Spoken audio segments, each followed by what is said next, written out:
Here's the line working. The water and the air pressure coming in, back filling the line, pushing the clean water up, and then basically agitating and cleaning each of the lines. So we're just going down and opening the spiles at the end of each run. I'm actually going and opening each spile at a time too, just to make sure that all the little side lines are clean.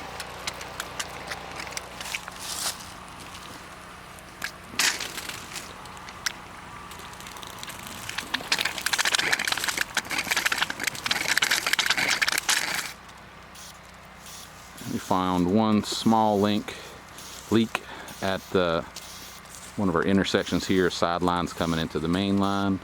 We'll have to tighten this up. You can see the water and air pulsing through that though, helping clean everything.